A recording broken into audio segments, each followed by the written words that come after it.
Hi, I'm Dr. Gwen. I'm a clinical psychologist who's been empowering disabled individuals, their families, and their support systems for over 20 years. If you haven't already, please consider subscribing to my channel, where I curate tools, share mindsets, and promote habits aimed at helping the neurodiverse community thrive. In this episode, I interview Dani Ryckman, a head of school of a private school, but more importantly, a mother to a brave and wonderful kiddo with OCD and anxiety.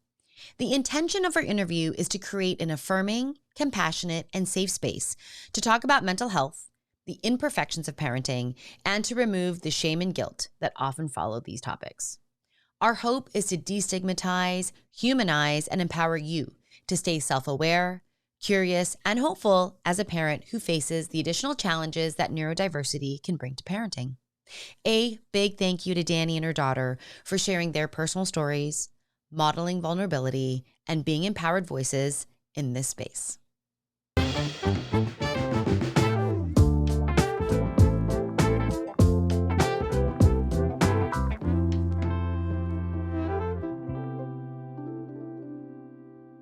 Welcome to the show. I am so excited to have Dani Ryckman back. Hi, Dani.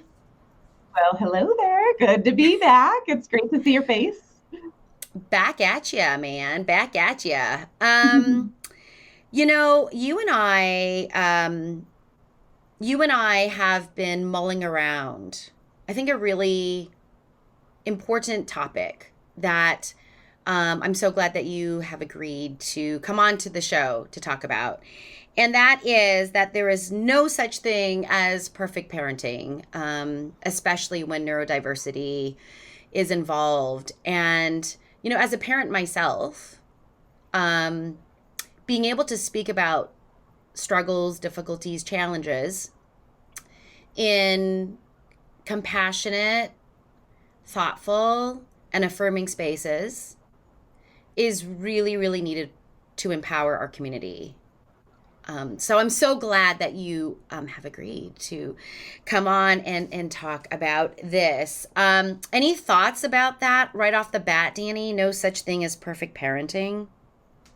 Oh, yeah. I mean, I can start with this morning trying to get my kids to school. Yeah, there's no such thing as perfect parenting, but I think what I'm excited to kind of dig into is actually the damage we do to ourselves and to other parents that are part of our community when we buy into the idea that there is a such thing as perfect parenting, and how do we kind of dispel that myth and start talking a little more honestly so that we can actually be supporting each other and supporting our kids in a more appropriate way and in a way that feels better.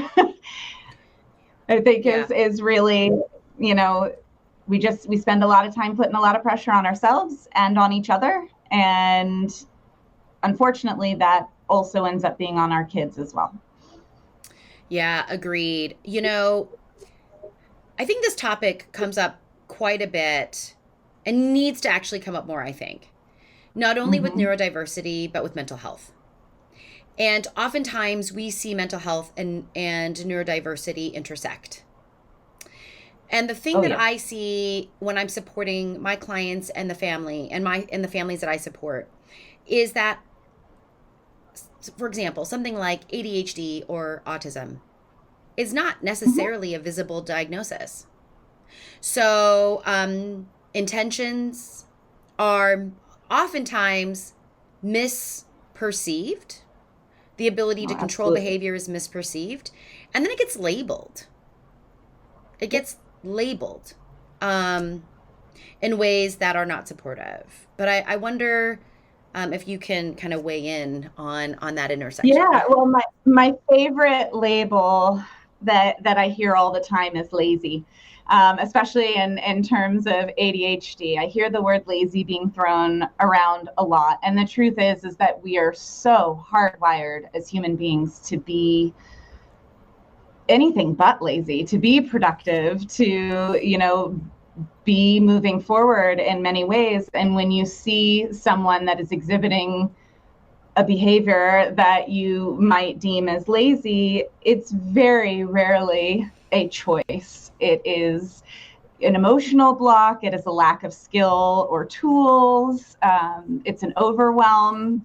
And I think that the more we can pull away from putting any sort of label on anything and instead seeking to understand, the better we support each other, neurodivergence or otherwise. And I'm going to show what a geek I am for just 1 second. So I'm a huge I'm a huge phenomenology nerd, and phenomenology, in short, is ultimately the philosophy of how we perceive the world. That's not a very descriptive way to put it, but that's the closest I can get right now this morning. And when you look at things through a phenomenological perspective, and I had an amazing mentor and teacher in grad school who made us write these things called phenomenological investigations. And to this day, I can tell you I never ever want to write one again, but they completely rewired the way that I think about things and the way that I interact with kids, adults, with myself even. And what it was you would take this moment, 30 seconds of an interaction to up to 2 minutes, and you would write a paper that would be 30 plus pages long, giving as many different perspectives to that interaction as humanly possible. So by the time you get to 3, 4, and all these other iterations, you just kind of feel like, why am I doing this? I'm just making stuff up at this point. I'm just grabbing at straws.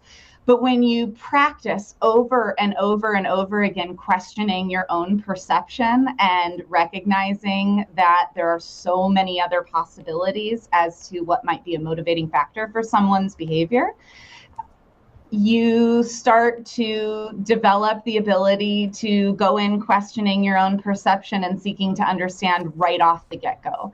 And it was one of the biggest gifts I think I've ever been given, even though if you had asked my 25-year-old self if there was any gift in it, I would have definitely told you no.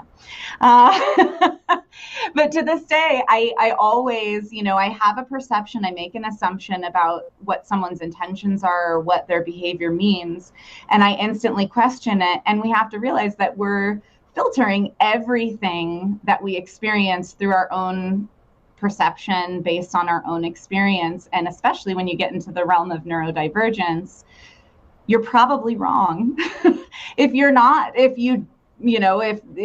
experiencing any neurodiversity personally, then the way that you're perceiving it probably doesn't match the motivations and the reasons behind someone else's behavior. And if we can start becoming more compassionate and aware and seeking to understand with everyone, with the person in the elevator that might have autism as an adult and you have no idea, and we decide to label them as a jerk because they didn't interact with us in a certain way, or whatever that might be, I think we just in general have to start looking at recognizing that our perception is our reality, but it isn't necessarily a global reality.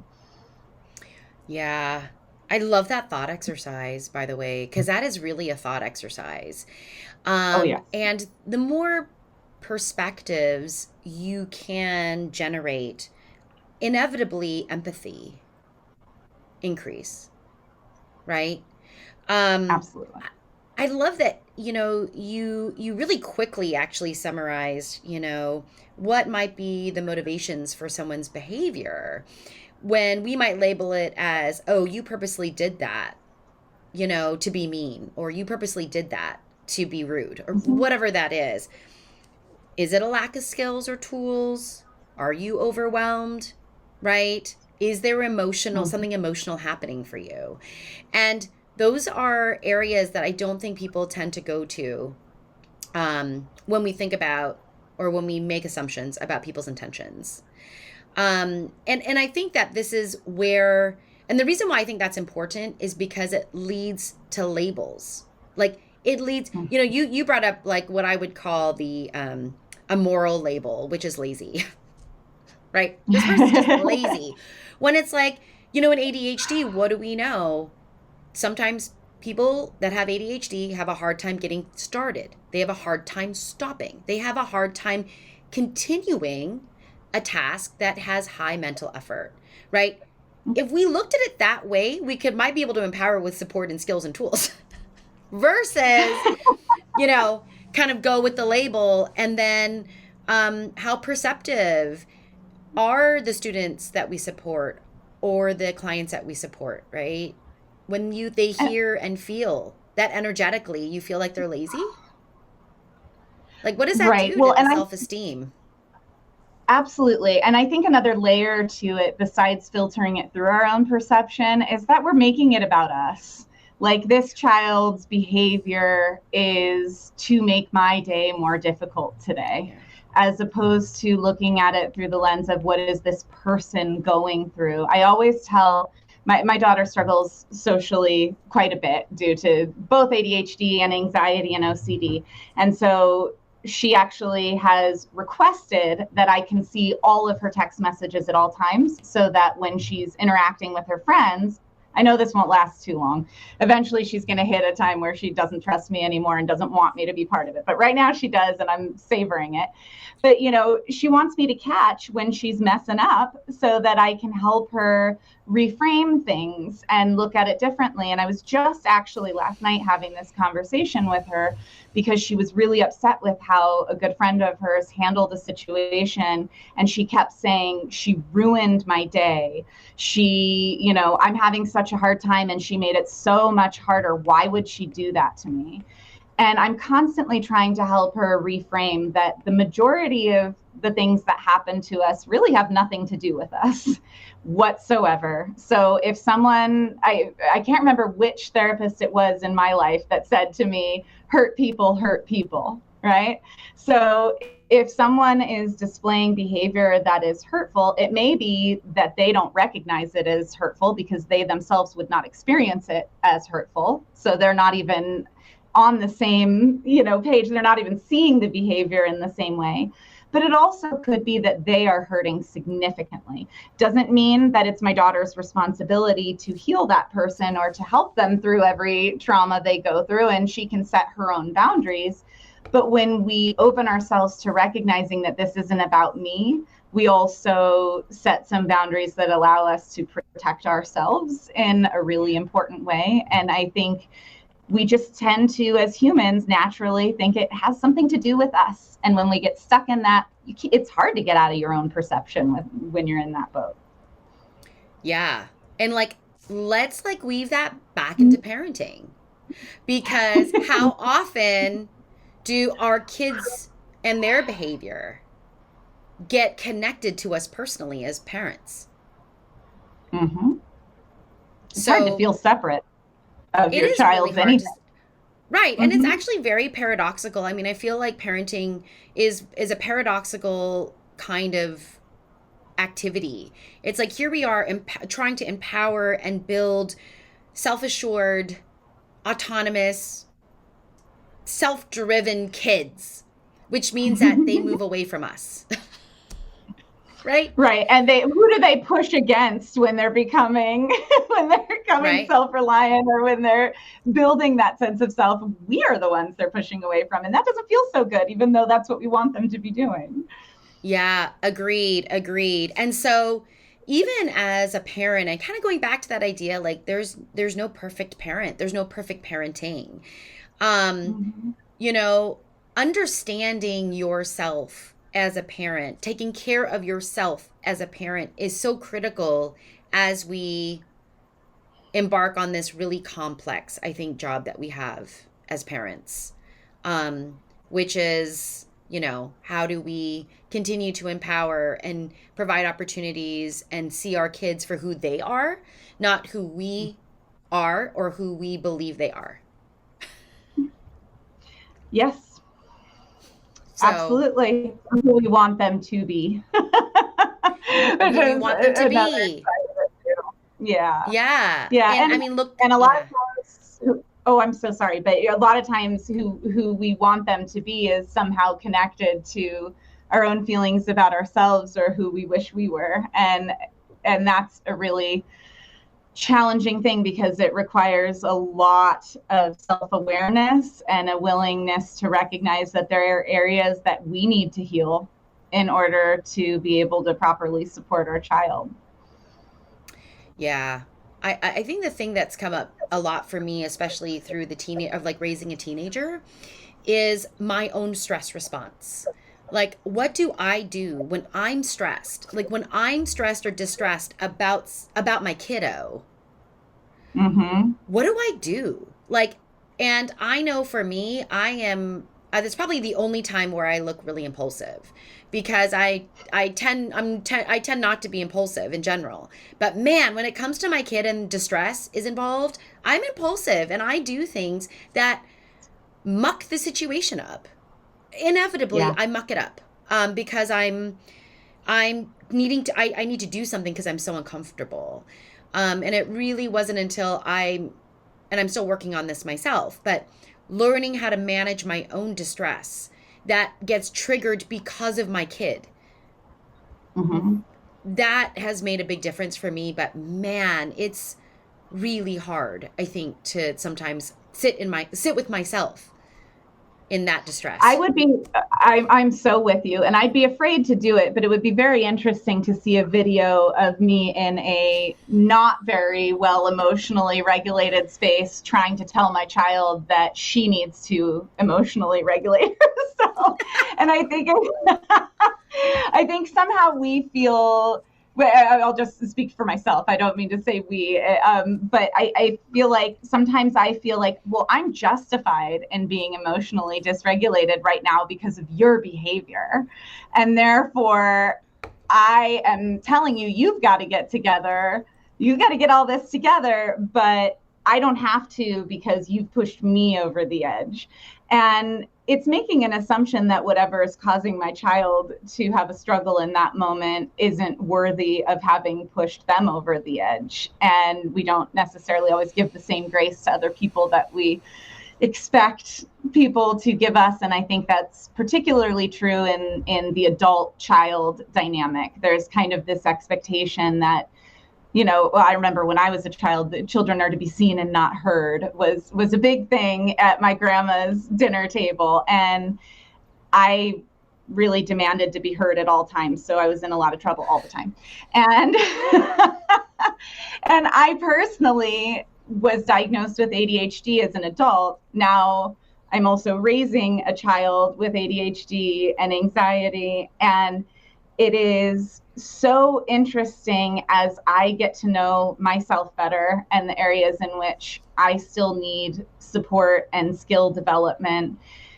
I'm seeing that how on earth could I expect myself to be able to support my child in this moment when I either have maladaptive coping skills myself or I'm missing the skill altogether, and I'm modeling an inappropriate way to handle something while telling my child to do the right thing. And it is, man, when I catch it, I'm just like, oh, Dani. But the good news is, and this is why in the beginning of what we were talking about too, this idea of, you know, talking about things more, destigmatizing some of these conversations a little. I've completely done that with my daughter. My daughter knows my own diagnosis. She knows her own diagnosis. She knows that I'm going to call myself out when I am wrong, when I've messed up, or when I recognize that I have something more to learn. She knows that I will say, you know what, I think I need to call my therapist because I'm not handling this well. Or, you know, not being afraid to utilize the tools we're telling kids to utilize, but often as adults, we don't necessarily access. Yeah. And I mean, full circle back to shame. Like full circle. So speaking Right? of ADHD, you know, bring me back, Gwen. Bring me back. Right. I mean, like, right. But like full circle, really, to shame and guilt. Yeah, sure. Because it's reparative for parents to say to their kids, hey, that was on me. That's on me. That one's on me. And this is what I'm going to do to make that better. Mm-hmm. Because I handle that poorly because I got dysregulated. I got dysregulated by that. And then I was not available to help you regulate, co-regulate with you. Like help you do that.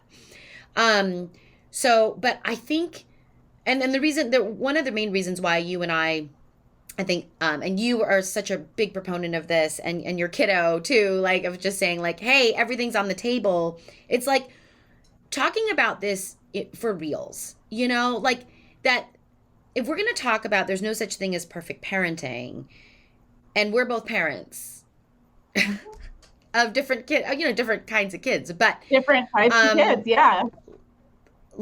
Let's talk, like let's destigmatize this. Like let's talk about struggles, let's talk about struggles. I mean, how about the struggles of like even accessing support, Dani?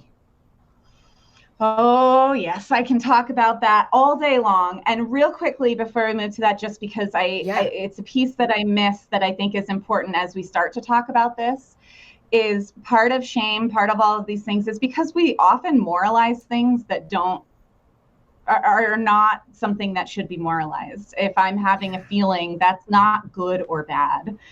It is what I am feeling. If I have a behavior, or if there's a job that's not the right fit for me, or whatever it is, we tend to moralize these things, and that's what really can induce these feelings of shame.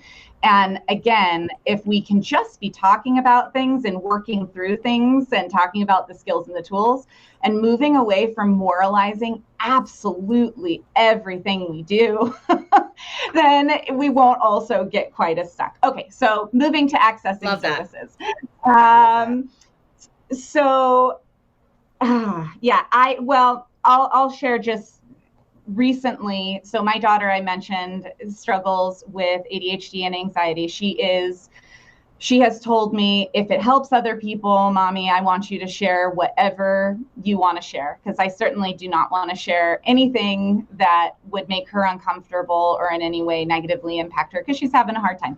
But she is very empowered by the idea that her story could make a difference for others. And recently, my child, well, many children are struggling with mental health issues, as we know. Many adults are also struggling with mental health issues, as we know, that have been quite a bit more significantly impacted due to 2 years of pandemic and still going, right?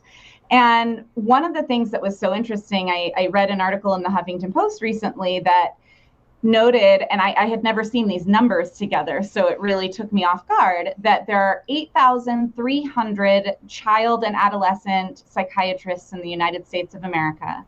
And for all of them, there are 15 million kids currently vying for spots. That is a really big deal. That is that is the scope of the challenge we're facing. And I'm not even talking about the challenge we're facing from the perspective of adults and homelessness. I mean, I could get on every soapbox there is, but when it comes down to it, we're talking about parenting today. So I'm going to speak specifically to getting your child's needs met. And one thing I talk to my kid about all the time is you need to ask for help, right? She's struggling and she needs to be able to ask for help and know that there are resources to be able to support her. And the truth is that is becoming less and less easy to access, and there are less and less quality supports compared to the growing need. And my daughter recently had, for the first time, an incident of self-harm, and she has been hospitalized once before due to suicidal ideation, which every time ends up being assessed to be part of also her anxiety and OCD of just feeling such an emotional overwhelm that she doesn't know how to explain how bad it is without saying that, being here is too much. But this was the first time that she actually physically harmed herself, and she looked at me and she said, I need to go to the hospital. And I was so proud of her because she was very traumatized after the first hospital visit, and she said, I need to go. She knew she needed help regardless of whether she wanted to go or not. So we go to the hospital, And I'll leave hospital names out of it for right now. But we went to the hospital, the first hospital that we went to, and the psychiatrist that came to talk with us after 7 hours of waiting, including in a hallway on a bed at 2 a.m., was by the time the doctor came to talk with us. And I have a child who had not taken her medication because I didn't have it with me, and had not been seen by a doctor, was seeing like the middle of the night ER experience, which was something, got to tell you. And she was getting more and more escalated. And finally the psychiatrist comes and asks some questions. And he says, well, I think your mom can keep you safe. I'm going to send you home. To which my daughter completely lost it and started screaming that she was going to run out of the hospital and that she absolutely would kill herself if they didn't help her today. And the doctor pulled me to the side and said, there are no beds. There's no beds available. There's nothing I can do. I need to send her home with you. And he says, do you think you can keep her safe? And I said, do you think I would be here if I thought that I could keep her safe? And he said, there's nothing I can do. And I said, I don't know how I feel about this. And he walked over to my daughter and said, your mom's going to take you home. An hour and a half later, we were finally discharged. So it was another hour and a half still in the ER.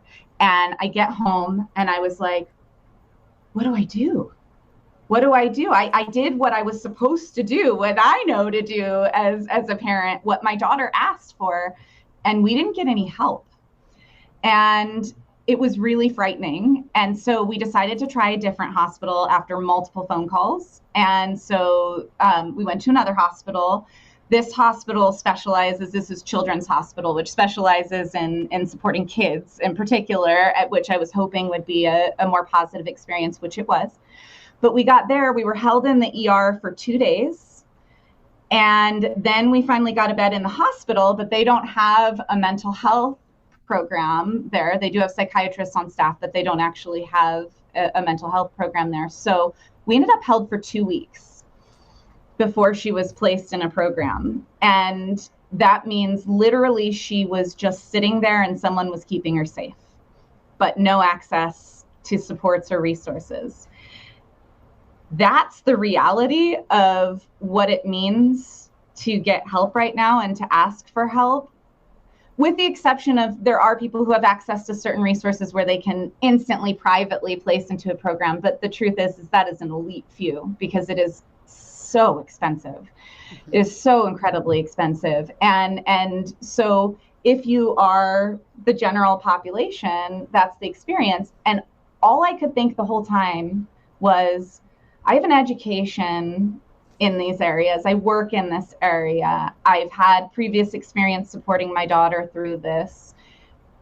And I'm completely overwhelmed and nobody's explaining anything to me. And we're in this holding pattern. What does that mean for someone who's new to our country, or who English is not their first language, or who doesn't have the same education and experience and background I have? If I find it this challenging to navigate, what does it mean when we tell people ask for help when you feel this way?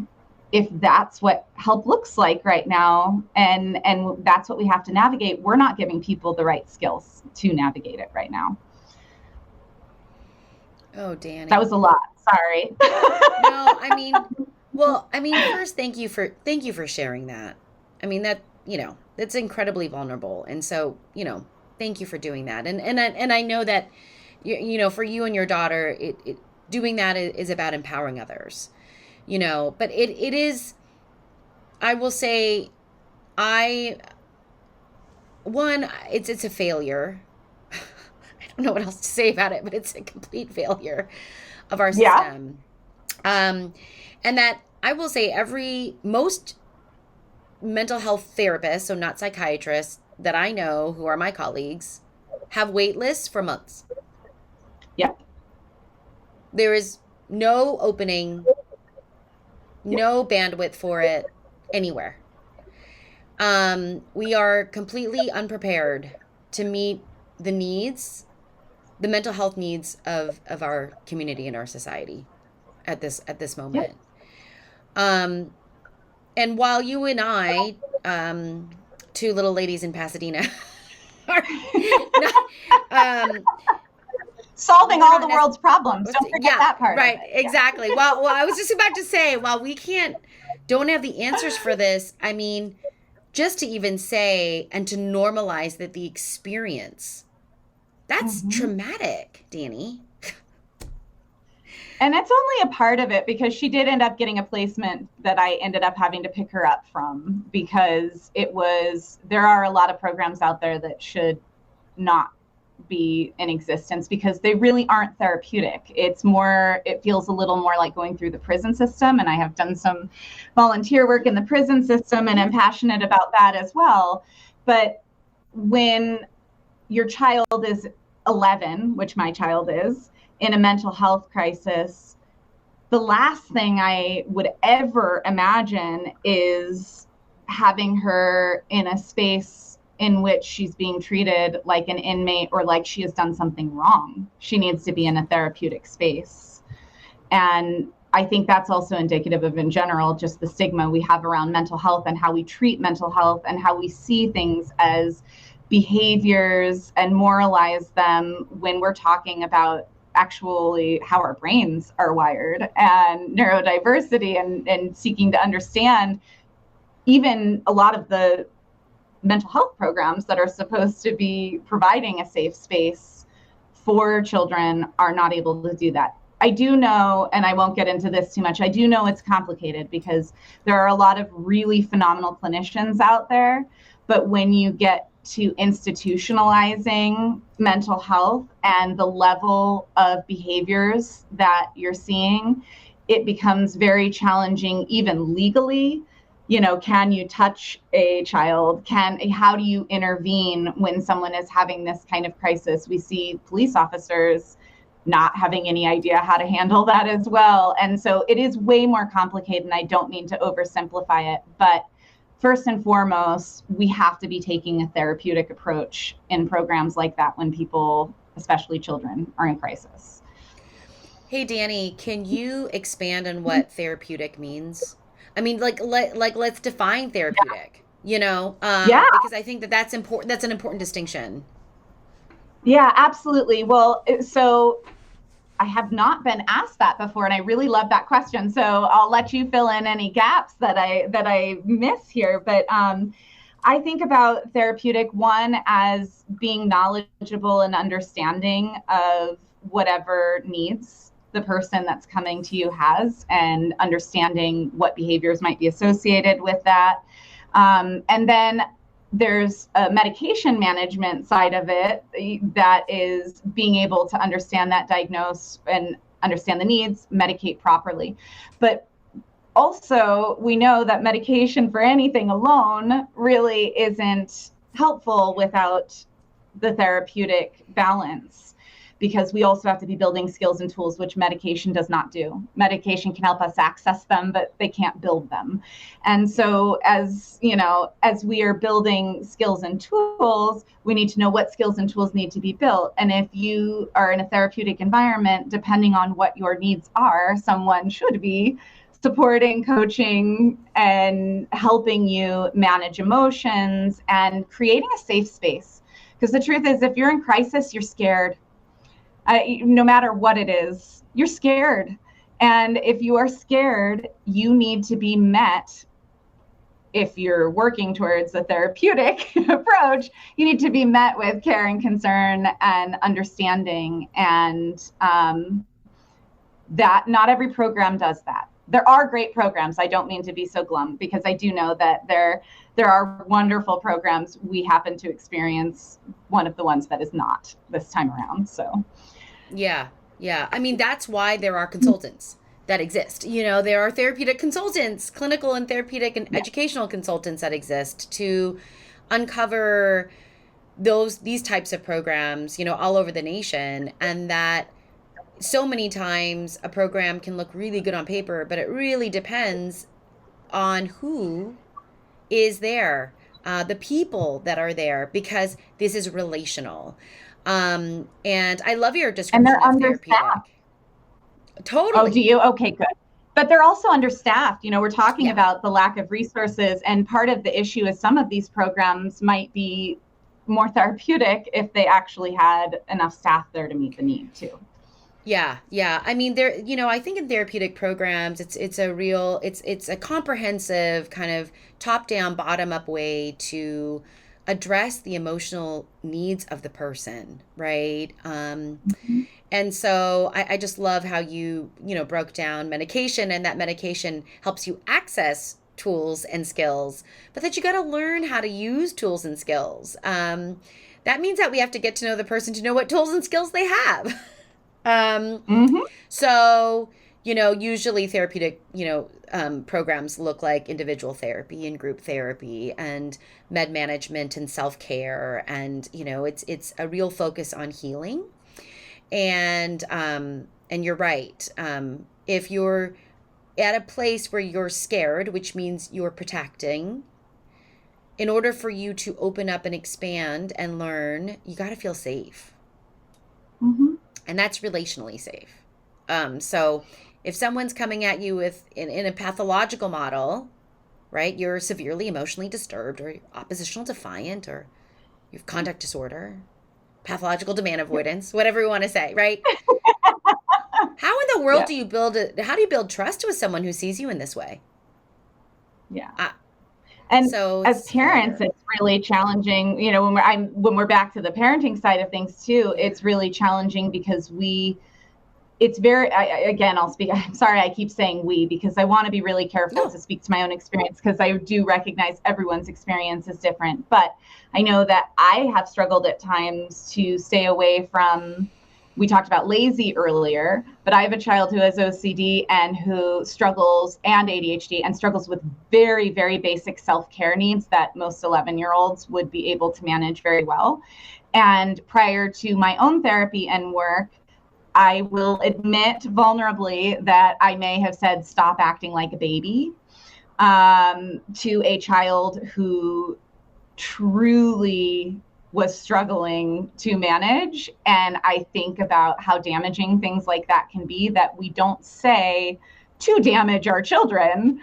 We just don't know that they're damaging our child necessarily. And I think I mentioned to you earlier, Gwen, but not in this conversation yet, is one of my favorite quotes is Maya Angelou, the do the best you can until you know better. And when you know better, do better. Hopefully I quoted it close to correctly, but I know the sentiment is accurate. And and I think that's a really important thing to internalize as parents. And it also speaks to not moralizing things as well. And recognizing that we're doing the best we can with what we know. And we need to be open to learning more and to knowing more, and then actually incorporating that and doing something with that once we have it. Yeah. And maybe, because I mean, I don't think that our conversation today is about providing answers, tips, tricks, hacks. It's not like what today's conversation is about in any means, because parenting just isn't that easy. But I think the real intention of this conversation is to normalize the struggle of parenting, because human beings are involved. Like, humans are interacting. And so to not only normalize the process, but to share struggles so that we can really demystify, or destigmatize is a better word, mental health. Like, how do we, to continue to have these conversations about it. And that even with all the knowledge and all the lived experience and the expert experience that you have, Dani, in your role as a head of school, that navigating this system for supports is extremely frustrating and difficult. That is one of the things that I think in the heart of my family's crisis recently, I was feeling really angry, and I just couldn't connect to why I felt so angry. And I think I was frustrated because I thought for sure I just was missing something. Like there was something I didn't know. And that's why I was having such a hard time navigating this. And I reach out to all of the professionals that I know, and outside of maybe a insurance advocate, which I had not utilized before and did not know a lot about, who can help connect your insurance to cover programs that maybe are not covered under your insurance, and those little things. Outside of that, I really had done everything that most people know how to do, and I still was really, really stuck. And so I think if you think that if you know everything, not that I know everything, but assuming that what I know was everything to know with regards to how to navigate situations like this, even when you know all that stuff, it's still not perfect. It's still really challenging because everybody is so unique and everybody's needs are so unique. And we have a real problem in our country with regards to the ever-growing need and the resources that are there to support. And that's not something that is within our control in that moment. Yeah. I mean, right. Not in our control in the moment. Not something that we can impact with our energy, really. And maybe here the encouragement is to stay aware, stay present, and continue to be curious so that you can do better when you know better.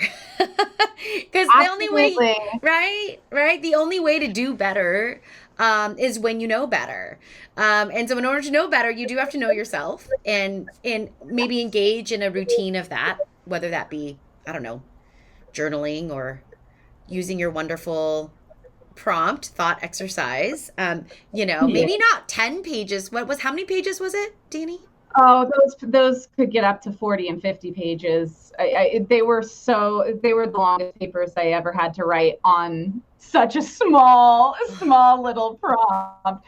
But yeah, it's journaling, it's that sort of stuff, but it's talking about it. Yeah, It totally. is destigmatizing it and utilizing each other as resources, because honestly, after my first hospital visit recently with my daughter that had gone so terribly wrong and not how I expected, if it hadn't been for my willingness to just share and call and reach out to people, I would have really been frozen. I really would have. I was angry. I all the wind was out of my sails, and it was only because I was willing to talk about it that I was able to keep moving forward, because we need each other.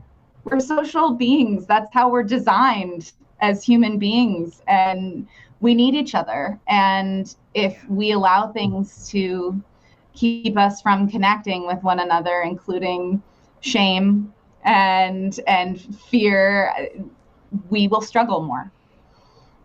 Yeah, agreed. There's some suffering there that may not need to happen, because we can support each other. And it feels really good, I think, to not only offer support. It's like feels good to get support, but it also feels really good to offer support in return.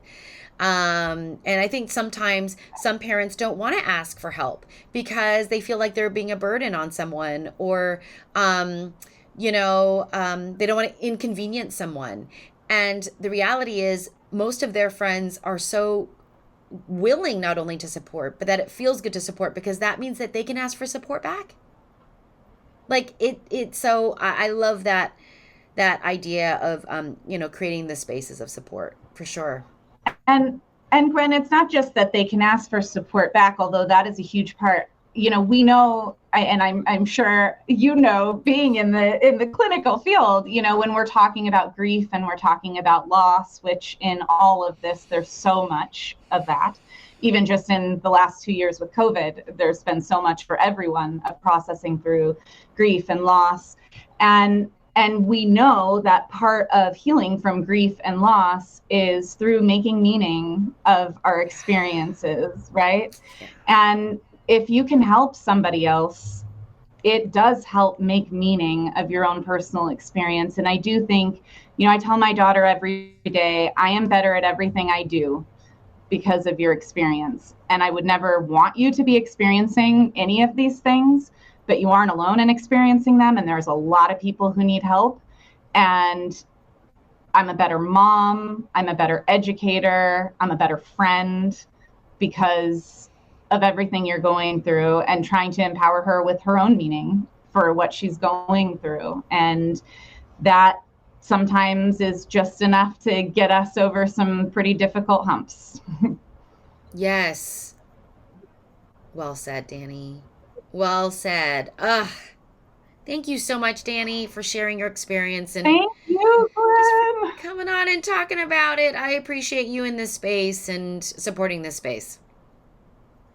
And I appreciate you more than you know.